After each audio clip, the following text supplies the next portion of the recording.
रखो। Good morning, ma'am. Good morning, everybody. Good morning.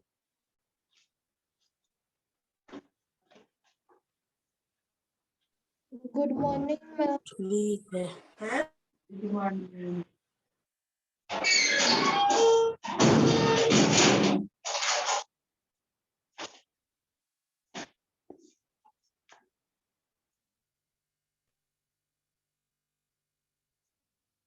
आज कौन सा चैप्टर होना चाहिए? बोलो। और चैप्टर 2 फर्स्ट टर्म का है, सिलेबस में दिया हुआ चैप्टर 2 पढ़ा देते हैं। Ma'am chapter 11। चैप्टर 11 ठीक है। Ma'am chapter 11 electric charges at rest. तो तुम लोग अभी तो पढ़े हो इसको, हाँ? अभी ही ना पढ़े हो? नो मैम टाइम हो इलेक्ट्रिक गया है। चार्जेज मैम चैप्टर 17 अभी पढ़े हैं। क्या? Good morning, ma'am. Ma'am chapter 17 अभी पढ़े हैं, 11 नहीं। नहीं ठीक है, 11 सेकेंड टर्म का था ना 11। यस मैम, और ये फर्स्ट टर्म का है। कौन फर्स्ट टर्म का है? मैम चैप्टर 11 फर्स्ट टर्म का है। फर्स्ट टर्म का है। Yes ma'am. देखो ठीक है 11। एक सेकंड सिलेबस में देखना पड़ेगा कि ये इलेक्ट्रिक चार्जेज एट रेस्ट है कि नहीं है। एक सेकंड। हाँ तुम लोग तब मैम तक ऐड साइंस का हो। सिलेबस, मैम साइंस का सिलेबस आप हम लोग के ग्रुप में नहीं भेज दिए हैं. अच्छा भेज देते हैं ना, भेज देते हैं। Good morning, ma'am. कल खुल ही नहीं रहा था, पता नहीं क्यों नहीं खुल रहा था। आज इलेक्ट्रिक चार्जेस एट रेस्ट है ma'am, electric charges at rest है चैप्टर में। हाँ सो तो है, इलेक्ट्रिक चार्जेज एट रेस्ट है, तो बहुत बड़ा चैप्टर है इलेक्ट्रिक चार्जेज एट रेस्ट। हम चाह रहे हैं कि हाँ छोटा वाला जो है पहले कर दें, समझे? ठीक है तुम लोग कहे हो तो वही करेंगे, इलेक्ट्रिक चार्जेज एट रेस्ट ही करेंगे। लेकिन हम चाह रहे हैं ना कि जो है ना बड़ा चैप्टर बाद में करे, बीजा नहीं करना है। अगर कर रहे हो तो वही देखो देखो मैम देखो से पहले देख रेस्पिरेशन लो। करवा दीजिए अगर इलेक्ट्रिक चार्जेस हाँ नहीं हाँ करवाना तो। रुको देखो lesson 2 nutrition in living organism, ये फर्स्ट टर्म का है ना? मैम चैप्टर हाँ सुनो, और पहले पहले सुनो ना, चुपचाप तसल्ली होकर के सुनो, तब तक क्लास में ऐड हो रहा बच्चा लोग। केमिकल सब्सटेंसेस एंड प्रोसेसेस, ये हो गया। Respiration in organism, electric charges at rest, light. तो चलो इलेक्ट्रिक चार्जेज एट रेस्ट ही शुरू करते हैं, ठीक है? ठीक, चलो अभी टाइम है हम लोग के पास, तो यही शुरू करते हैं। चलो electric charges at rest. Charge at rest, as the name has given, charge but at the rest। Charge जो है मूवेबल नहीं, अगर मूवेबल होगा तो वो क्या हो जाएगा? Movable charge. देखो कुछ लोग अभी तक सो करके उठ रहे हैं, अपूर्वा देखो ऋषि राज, आशीष, ये लोग बस क्लास शुरू होगा तभी मम्मी उठाती होंगी, अब तब ये लोग उठता है। क्लास अब शुरू होगा ना तब। हाँ क्योंकि अब देखे हैं कभी कभी ऑनलाइन में कि किसी की मम्मी उठा रही, उठो उठो मैम कुछ ब्लैक बोर्ड पर लिख रही है, तब उसके बाद वो सब उठता है। चार्ज एट रेस्ट, तो where the charge will be rest, and and where the charge will be movable, rest not flowing. So all of we are looking the effect of movable charges at our home, है ना? We are looking every day, we are looking, we are availing the facility of the movable charges, in the tube light, electric bulb, LED, in the washing machine, whatever appliances that is run on the basis of electricity, we are availing the facility of the charges in motion, है ना? Charges in motion. So that charges in motion is known as current electricity. We can't imagine our life without flow of electricity, without current electricity, because our most of the activity, most of the work depend upon the electricity. The charges charges in motion, not in rest, charges in motion. So before going to observe charges in motion, that you will study in the 10th class. You will study about the charges in motion in the 10th class, current, as a chapter current electricity. But now in the class 7th, you study about the charges at rest firstly, and how the charges develop. What is the history of development of charge? So, in the 16th century, it was interesting phenomenon was discovered. It was found that when the amber was rubbed against the piece of flannel, it acquired the property of attracting the object. Like the light object, like the dry grass, leaves, piece of paper, a small pith ball. When the amber is a stone, and when it is rubbed against the flannel cloths, it acquired the property to attract the light object towards it. And in same way, when the glass rod is rubbed against the silk cloth, it acquired the attractive properties. So, property shown by the amber when it is rubbed against the flannel, the rub piece of another amber was referred to have got electrified or acquired the electric charge. And now when it is amber is rubbed against the flannel cloth, and it acquired the attracting power. So it is known as electrified, and the Greek name for the amber is electron. Amber जो है ना वो stone है, उसका Greek name क्या है? Electron है. And then the name of charges is electric or electron, है ना? It is the invention of electric charge, है ना? How the name has given electric charge? How the attraction power that is acquired by some material, how it is known as electric charge? How the name has given electron and electric charge? So amber is called in the Greek language electron, and so the charges acquired by like the amber is given name electric charge. And after this discovery, the amber, many experiment is done by the different scientists. Different scientists did the many experiment. एक second. And significant effect,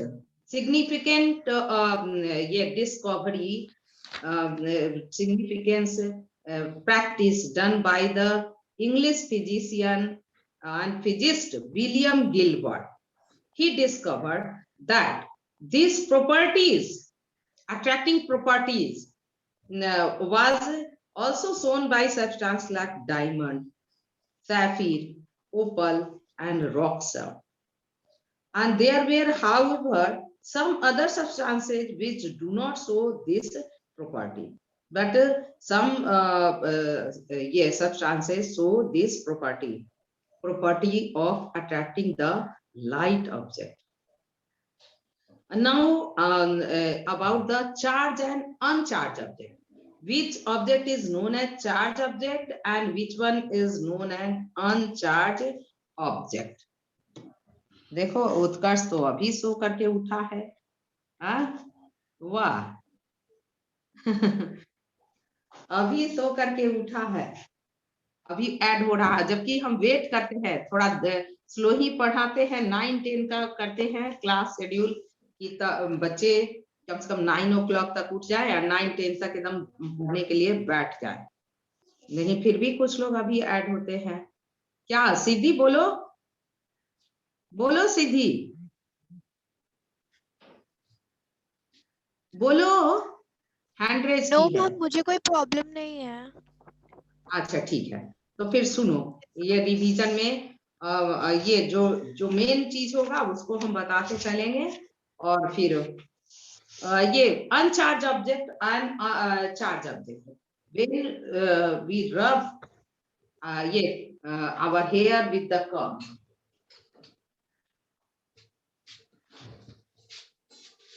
अभी combing किए हैं और देख सकते हो, और सबको एक्सपीरियंस है, पहले भी पढ़ चुके हो।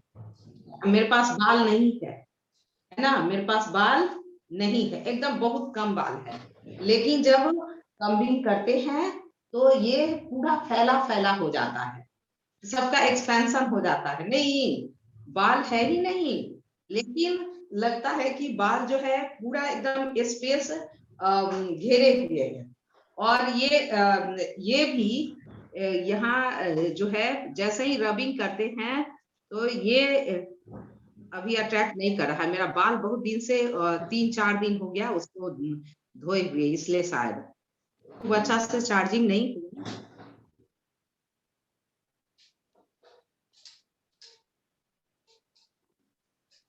तो ये अगर विग्रसली इसको रब करेंगे, है ना, और इसको विग्रसली रब करते हैं तो देखो देखो देखो, देखिए देखा सभी क्या? Yes, Ma'am, can you please do it again? Yes, ma'am. yes, ma'am.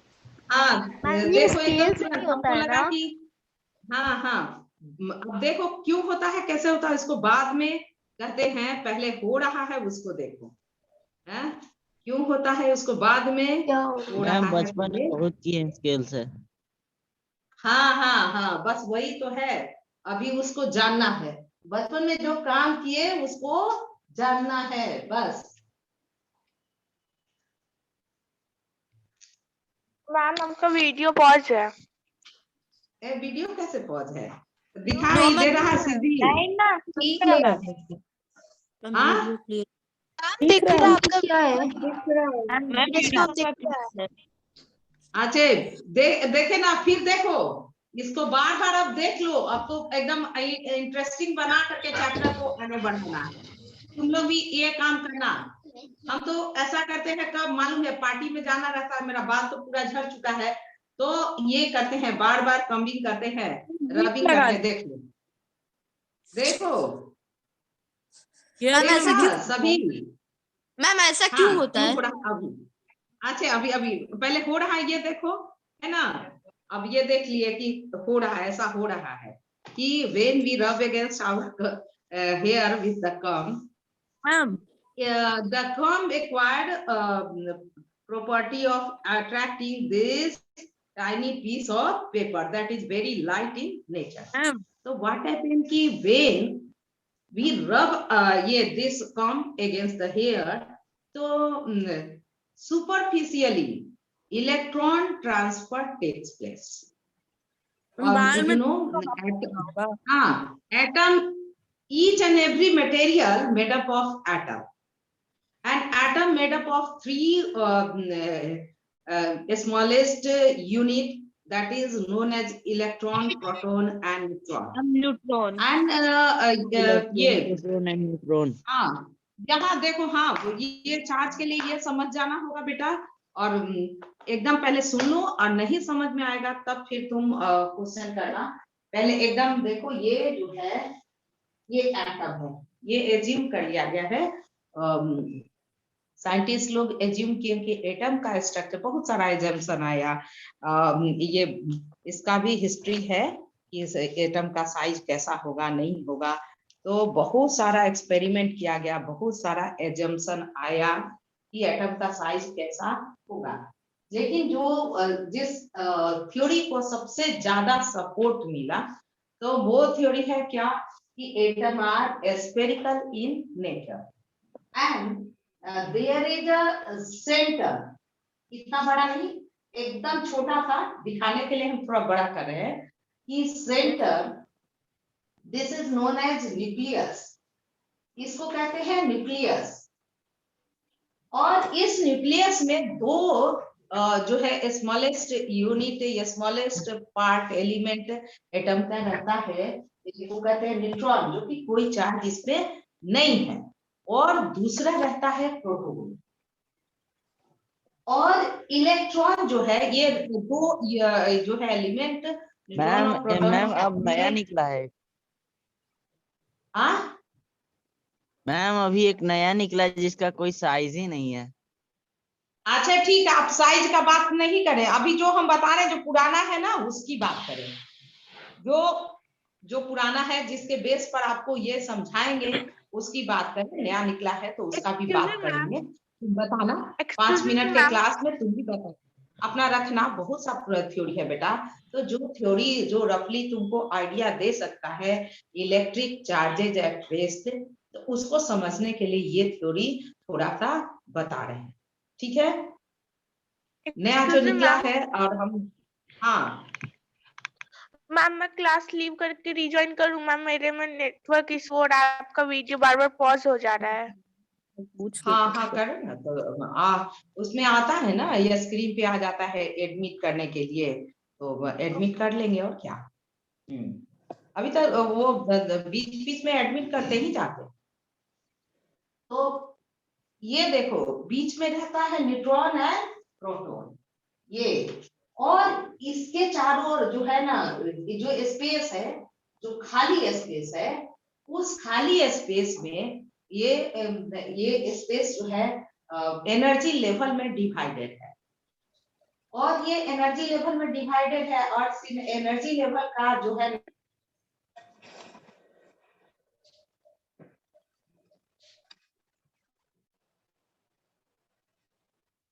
Ma'am आपका वीडियो पॉज हो गया। Yes ma'am. मैम लाइट का रिफ्लेक्शन नहीं हो रहा है। मैम ब्रिंग राजा का तेल लगाइए, बाहर आने लगेगा। मैम हिमगंगे लगाइए, हिमगंगे। अभिनव नवरत्न भी आता। धनिया पुदीना जिंदाबाद। कौन बोला अभी? यश बोल रहा हूँ। यश बोल रहा है। यश जाके सब्जी मंडी में पुदीना बेचो, बहुत पैसा मिलेगा तुमको भाई। तुम जाके बेचो ना।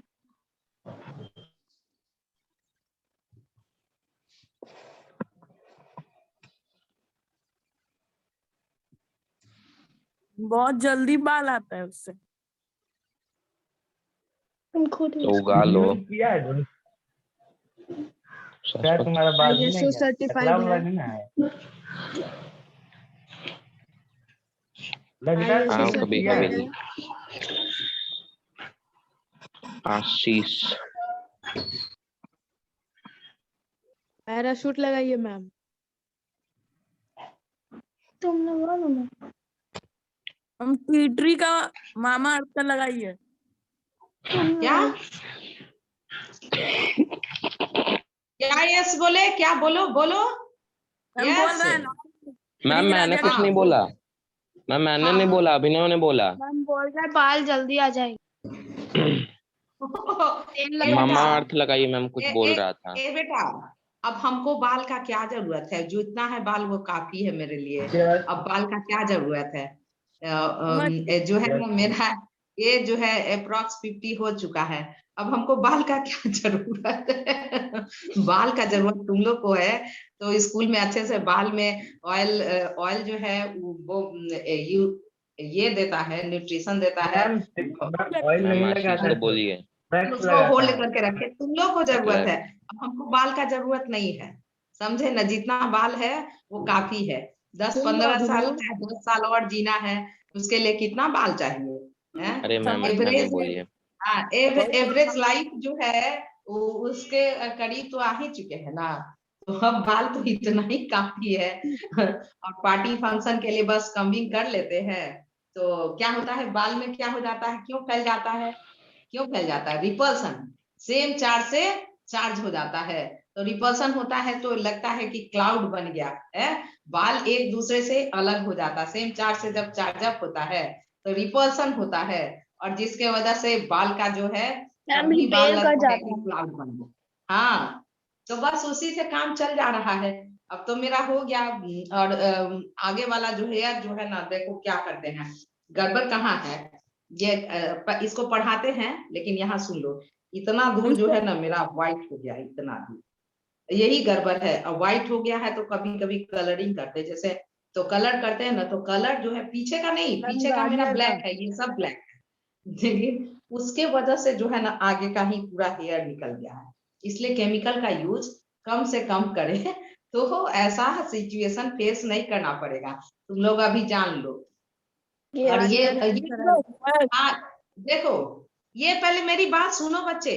और ये गड़बड़ कहाँ से हुआ है? देखो गड़बड़ क्या होता है, ये तुम लोग को एज अ साइंस स्टूडेंट ये जानना चाहिए कि ये जो हम सिंदूर लगाए हैं ना, वैसे ही सारी नारी, सारी वुमेन जो है ये लगाती है। ये सिंदूर पहले जमाने में फ्लावर से बनता है, जो कि फ्लावर यहाँ भी बीटा में ग्रो किया जाता है, और उस फ्लावर से ये नेचुरल जो है ना सिंदूर का फॉर्मेशन होता था, नेचुरल। तो वो जो है ना हेयर को कुछ नहीं करता था, खराबी नहीं करता था। लेकिन अब जो है मरकरी का बना हुआ, केमिकली फैक्ट्री में बनाया जाने लगा, मरकरी का बना हुआ। मरकरी है ना डेंजरस। हाँ, मरकरी जो वो वाला है जो थर्मोमीटर में यूज होता है। एचजीएस सिंदूर है, एचजीएस मरकरी का सल्फाइड, और दोनों खतरनाक है। और इसके वजह से, ये जो मरकरी के वजह से जो है ना यहाँ का बाल जो है डैमेज होना शुरू होता है और कलर छोड़ना शुरू होता है। तो अब जब से जाने हैं तब से वो जो नेचुरल सिंदूर का खोज करते हैं तब लगाते हैं, अदरवाइज तो नहीं पता था ना। पढ़े थे, केमिस्ट्री पढ़े हैं तो उसमें पढ़े थे कि आर्टिफिशियली सिंदूर ऐसे बनाया जाता है। मेरा सब्जेक्ट केमिस्ट्री है, तो उसमें हम पढ़े थे, लेकिन प्रैक्टिकली जो है ना उसको ऐड नहीं कर सके कि इसको यूज नहीं करना है, हमको नेचुरल सिंदूर ही लगाना है। अब जब डैमेज हो गया बाल तब ध्यान में आया कि नहीं, ऐसा नहीं करना चाहिए। तो ये बात हो गया। अब चलो काम की बात करते हैं कि यहाँ तो हाँ, फूल वाला मिलता नहीं है बेटा। अब फार्मर कहाँ ग्रो करता है, बहुत फार्मर का कंडीशन मिजरेबल हो गया। जो प्राइस बहुत हाई होना चाहिए, तो किसी का फार्मर का प्रोडक्ट का प्राइस तो हाई हुआ नहीं, तो अब फूल ग्रो करना छोड़ दिया। अब बहुत कहीं कहीं किसी इलाके में बनता होगा, लेकिन अब तो ऑलमोस्ट सब जगह केमिकल ही बने, केमिकली बनाते हैं सिंदूर। लेकिन पहले मेरी माँ लोग के जमाने में सिंदूर जो है वही फूल का ही मिलता था, अब उसको कहते थे फूल सिंदूर कहते थे। अब चलो उससे अब लेना देना नहीं है, वो है लक्मे का सिंदूर थोड़ा अच्छा रहता है तो उसी को लगाते हैं, है ना। वो सुनते हैं कि वो फूल से बनता है। नहीं, वो लक्मे का हम on the base of practical use है ना, एक्सपीरियंस कह रहे हैं कि वो लक्मे का हमने देखा है कि उसका ठीक है, इफेक्ट ठीक है। अब चलो यहाँ पढ़ लो ना पहले, इलेक्ट्रिक चार्जेस एट रेस्ट। तो कैसे ये कैसे वर्क करता है, ये जो बाल जो है मेरा अलग अलग हो गया, कम जो है चार्ज एक्वायर कर लिया, वो क्यों कर लिया, इसको पहले समझो। तो ये जो है न्यूट्रॉन और प्रोटॉन न्यूक्लियस में रहता है और इसके चारों तरफ जो है इलेक्ट्रॉन जो है ना मूव करता है। वैसे ही सेम वे जैसे सन के चारों तरफ प्लेनेट जो है मूव करता है, और डिफरेंट प्लेनेट है ना, और डिफरेंट प्लेनेट का डिफरेंट ऑर्बिट है कि नहीं है, ये फिफ्थ क्लास में तुम लोग पढ़ा है। तो सेम वे ऐसा ही ये न्यूक्लियस बीच में है और इस न्यूक्लियस के चारों तरफ जो है ये डिफरेंट ऑर्बिट में इलेक्ट्रॉन जो है न्यूक्लियस के चारों तरफ मूव कर रहा होता है, हमेशा करता है, कंटिन्यूअसली इलेक्ट्रॉन जो है मूव करता है। और ये न्यूक्लियस और ये इलेक्ट्रॉन के बीच जो है फोर्स ऑफ अट्रैक्शन काम करता है, क्योंकि न्यूक्लियस में ये प्रोटॉन जो है पॉजिटिवली चार्ज होता है और इलेक्ट्रॉन जो है नेगेटिवली चार्ज होता है। मैम लेकिन आप तो बोली कि एक्सक्यूज मी मैम, लेकिन इलेक्ट्रॉन, न्यूट्रॉन और प्रोटॉन में तो कोई चार्ज होता ही नहीं है।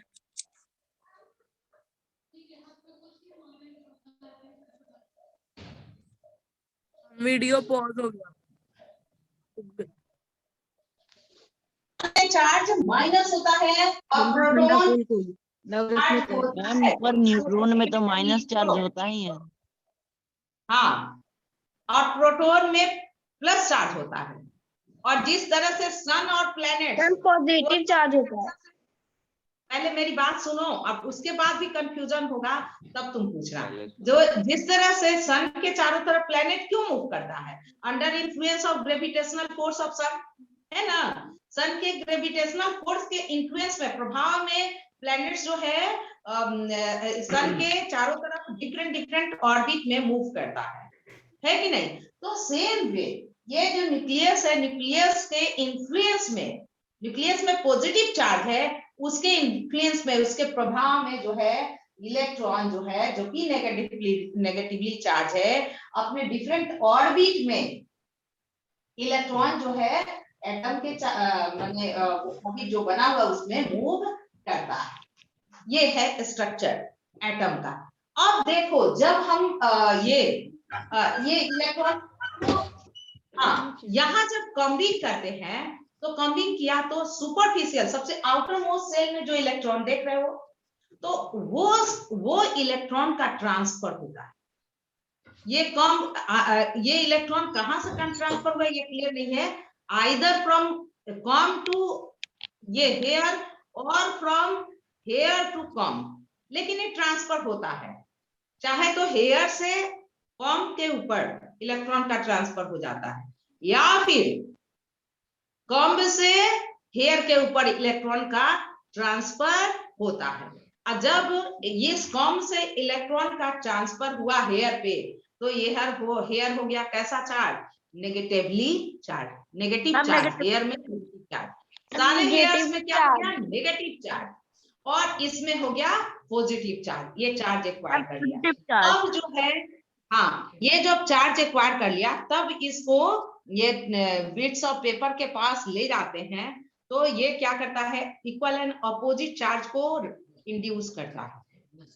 ये इंड्यूस करता है इक्वल एंड अपोजिट चार्ज, और उसके वजह से ये जो है अट्रैक्शन होता है, और ये बिट्स ऑफ पेपर को ऐसे अट्रैक्ट कर लेता है।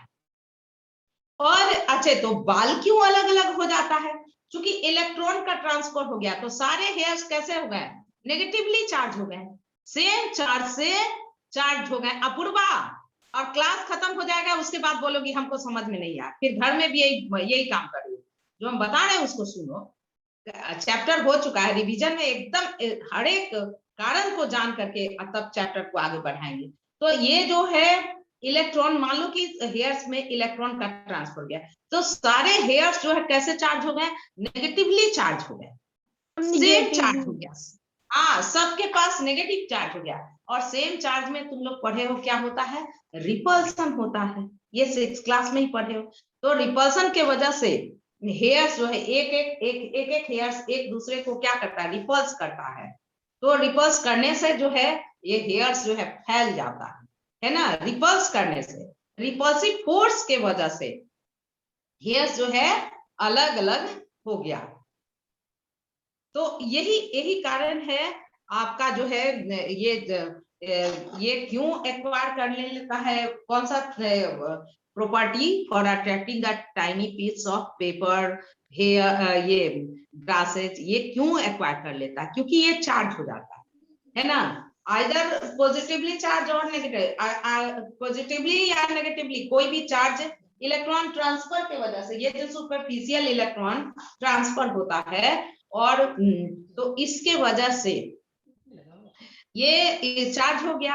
और जैसे ही अनचार्ज ऑब्जेक्ट के सामने आता है तो ये इक्वल, एकदम equal and opposite charge induce करता है। वो ये जो छोटा छोटा बिट्स ऑफ पेपर है, तो इसके ऊपर जो है equal and opposite charge induce करता है, और जहां अपोजिट चार्ज इंड्यूस किया वो दोनों के बीच अट्रैक्शन हुआ। तो यही वजह है कि ये जो है ये अपना अट्रैक्टिंग पावर जो है एक्वायर कर लेता है, और ये जो है केवल सुपरफिशियल ट्रांसफर होता है। इसके पास ये नहीं है, इसके पास पावर नहीं है कि ये इलेक्ट्रॉन जो चार्ज हुआ उसको ये कंडक्ट करने दे, अपने में फ्लो करने दे। ये फ्लो नहीं करने देता है, तो फ्लो करने देता तो ये क्या हो जाता, कंडक्टर हो जाता। ये जैसे ये देखिए, ये जब अगर इससे हम अपने हेयर को, ये है आयरन का बना हुआ की, सामने जो नजर आया वही तुम लोग को दिखा रहे हैं, ये आयरन का बना हुआ की, मेटल का। तो अगर इस मेटल से हम अपने हेयर को ऐसे से करते हैं तो ऐसा नहीं होगा कि चार्ज का ट्रांसफर नहीं होता है। लेकिन जब चार्ज का ट्रांसफर होता है तो ये जो मेटल है जो कि आयरन से बना हुआ है, ये अपने में चार्ज को क्या करा देता है, मूवेबल फॉर्म में कर देता है, कैरी कर लेता है, चार्ज को अपने में मूव करने देता है। हाँ, अपने में चार्ज को फ्लो करने देता है। ये फ्लो नहीं करने देता है, जबकि ये फ्लो करने देता है। जब फ्लो करने देता है, चार्ज बह गया, इसके अंदर चला गया, तो अब इसमें अट्रैक्शन पावर नहीं होगा। लेकिन इसमें चार्ज बहा नहीं, सुपरफिशियली इलेक्ट्रॉन का ट्रांसफर हुआ, तो ये चार्ज हो गया और इसमें अट्रैक्शन पावर हो गया।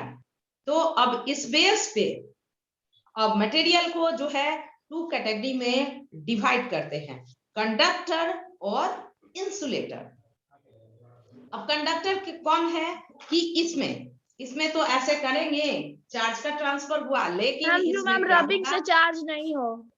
हाँ, रबिंग से चार्ज नहीं होगा। ये रबिंग से चार्ज हुआ, लेकिन इसका चार्ज अंदर फ्लो कर गया। सुनो ना, इसके चार्ज में क्या हुआ कि चार्ज अंदर फ्लो कर गया, मूवेबल फॉर्म में हो गया। ये इसका चार्ज जो है, जैसे ही इलेक्ट्रॉन का ये चार्ज मूव करने लगा, इलेक्ट्रॉन मूव करने लगा, तो इसमें चार्ज का फ्लो होने लगा। तो ये कंडक्टर है, मतलब it allow the flow of electricity, है ना, इलेक्ट्रॉन का ही ना ट्रांसफर हुआ, तो ये इलेक्ट्रॉन को मूव करने दिया, फ्लो करने दिया।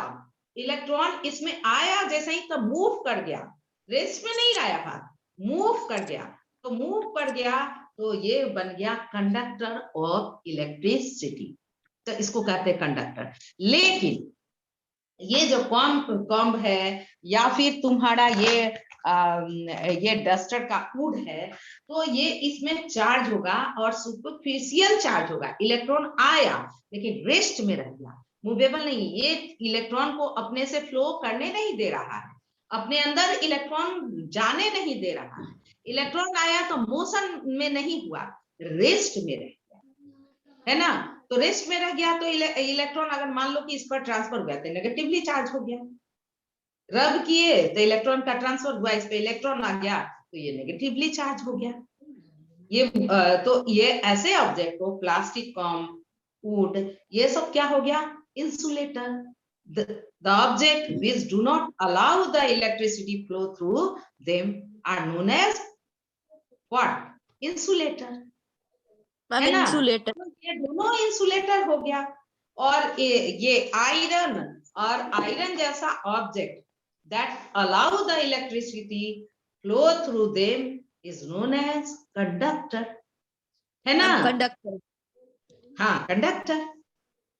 तो आप ये इंसुलेटर और कंडक्टर का एकदम डीपली समझ में आ गया कि इसमें जो है इलेक्ट्रॉन का फ्लो हो जाएगा। जैसे ही इलेक्ट्रॉन आएगा मूव करना शुरू करेगा, मूव करेगा, ऐसे स्टेडी नहीं रहेगा, खड़ा नहीं रहेगा, रेस्ट में नहीं रहेगा, मोशन में आ जाएगा।